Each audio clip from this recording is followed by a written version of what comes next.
Magandang araw mga mahal kong estudyante. Kamusta kayo ngayon? Mabuti naman at nasa maayos kayong kalagayan. Kaya upang simulan ng ating talakayan ngayong araw, maaari ko bang imbitahan dito sa harap si Javier upang pangunahan ang ating panalangin. Sa ngalan ng Ama, ng Anak, ng Espiritu Santo. Amen. Sa ngalan ng Ama, ng Anak, ng Espiritu Santo. Amen. Okay, handa na ba kayo sa ating talakayin ngayong araw na ito? Magaling! Kaya, magkakaroon muna tayo ng aktibidad bago tayo dumako sa ating talakayan.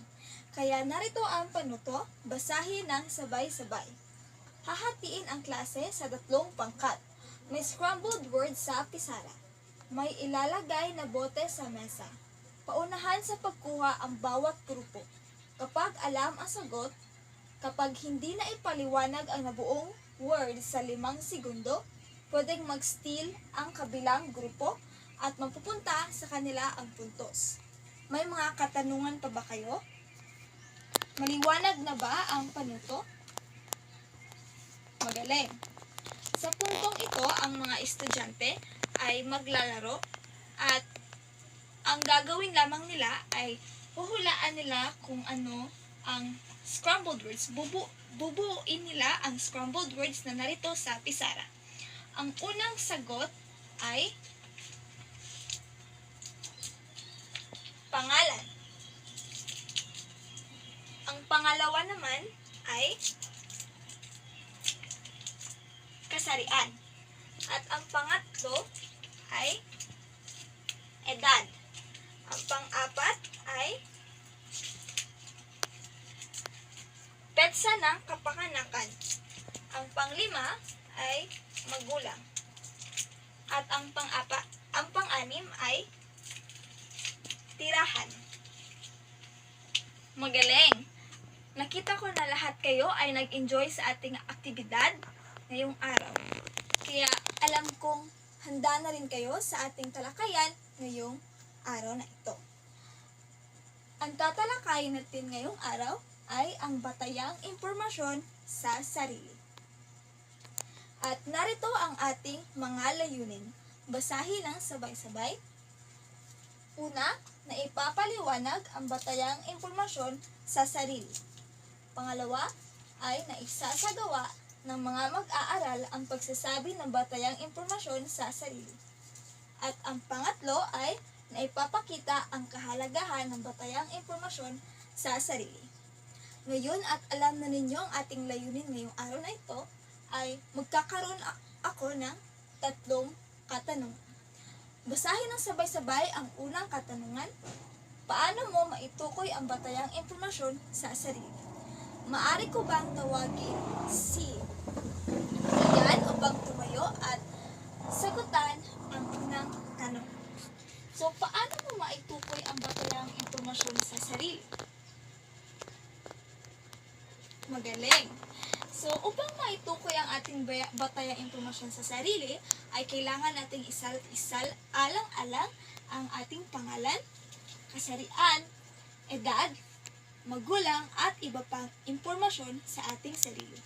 Sa pangalawang tanong naman, paano magamit ang inyong batayang impormasyon sa sarili? Maaari ko bang tawagin si Regala upang sagutan ang pangalawang tanong? Magaling! So, magagamit natin ang ating batayang impormasyon sa sarili sa pagpapakilala o pagkakaroon ng mabuting relationship sa kapwa. Tama, bigyan natin siya ng masigabong palakpakan. At ang pangatlong tanong naman ay bakit mahalagang malaman ang batayang impormasyon sa sarili? Maaari ko bang tawagin si Binibining Devero upang sagutan ang pangatlong tanong? Magaling! Mahalagang malaman ang ating batayang impormasyon sa sarili dahil dito natin mas nakikilala ang ating sarili. Magkakaroon tayo ng tinatawag na self-awareness. Magaling! At ngayon na alam na ninyo ang ating layunin para sa araling ito, ay magkakaroon ulit tayo ng aktibidad. Sa ating pangalawang aktibidad, maaari bang basahin ng sabay-sabay? Hahatiin ang klase sa dalawang grupo. Magbibigay ang guro ng listahan ng mga paksa sa bawat grupo. Ang leader ng bawat grupo ang mag-aatas ng paksa sa bawat miyembro. Bibigyan ng guro ng 3 minuto ang dalawang miyembro upang pag-aralan at mag-brainstorm sa kanilang naatasang paksa. Pagkatapos ng 5 minuto, bibigyan sila ng karagdagang 5 minuto bawat grupo upang ipaliwanag ang kanilang paksa sa harap ng klase. May mga katanungan pa ba kayo sa ating panuto? Magaling! Naiintindihan niyo ba ang ating panuto? Magaling! Kaya bago simulan ng inyong talakayan or group reporting, ay narito ang rubrics. Narito ang pamantayan sa pag-uulat. Una, kumpleto at gusto ang impormasyon. Pangalawa, maayos ang pagkasunod-sunod ng ideya. Pangatlo, ay malinaw at maayos ang pagsasalita. At pang-apat ay lahat ng miyembro ay may aktibong partisipasyon. Huwag kayong mag-alala sapagkat lahat kayo ay magkakaroon ng kopya nitong ating pamantayan. Maaari na kayong magsimula. Sa puntong ito ay ang mga estudyante ay mag-brainstorm ng kanilang mga itinalagang paksa. Narito ang kanilang itinalagang paksa. Ito ang group 1 or pangkat 1 at ito naman ang pangkat 2.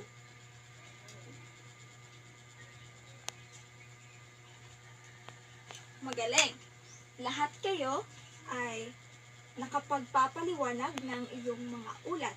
Masaya ako at naipaliwanag ninyo ito ng maayos at nakapagbibigay din kayo ng sarili ninyong mga halimbawa nito. So, ano nga ulit yung ating mga batayang impormasyon sa sarili? Pangalan, tama, kasarian, edad, magulang, kaarawan, tirahan, palayaw, at ang huli ay ang paniniwala o relihiyon. Kaya bigyan natin ng masigabong palakpakan ang ating mga sarili. Upang mas maunawaan at maintindihan pa ang ating talakayan ngayong araw na ito ay magkakaroon ulit tayo ng sunod na aktibidad. Ang susunod nating gagawin ay narito.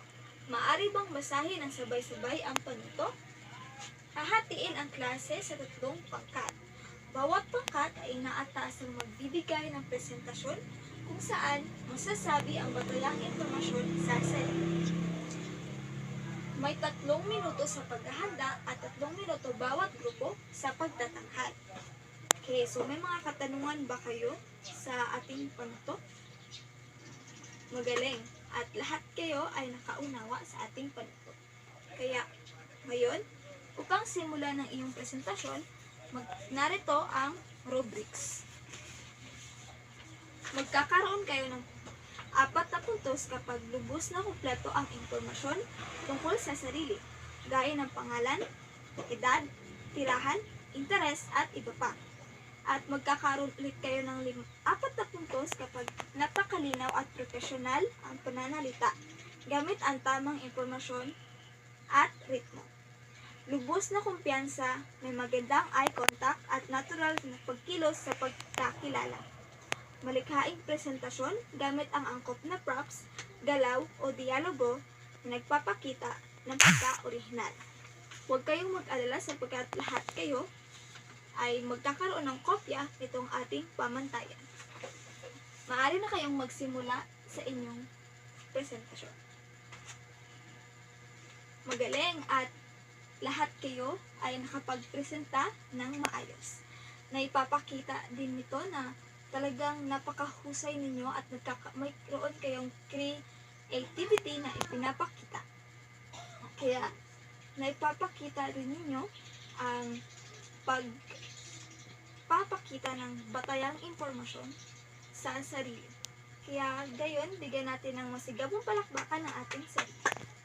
Kaya, upang sa ating huling aktibidad, ay narito naman ang palito. Maaring basahin ng sabay-sabay. Kayo ay gagawa ng kanta na nagpapahayag ng inyong pagpapahalaga sa kahalagahan ng batayang impormasyon sa sarili. Siguraduhin maisasama ninyo ang inyong kaalaman at natutunan tungkol sa batayang impormasyon sa sarili. At narito naman ang rubrics sa inyong kanta. Una ay lubos na malinaw at makabuluhan ang pagpapahayag ng kahalagahan ng batayang impormasyon sa sarili. Pangalawa ay napakahusay na naipahayag ang mensahe gamit ang malinaw at organisadong lyrics. Pangatlo ay napakamalikhain ang kanta sa liriko, tono at presentasyon. Pang-apat ay ang lahat ng miyembro ng grupo ay aktibo, nakibahagi sa paggawa at presentasyon ng kanta.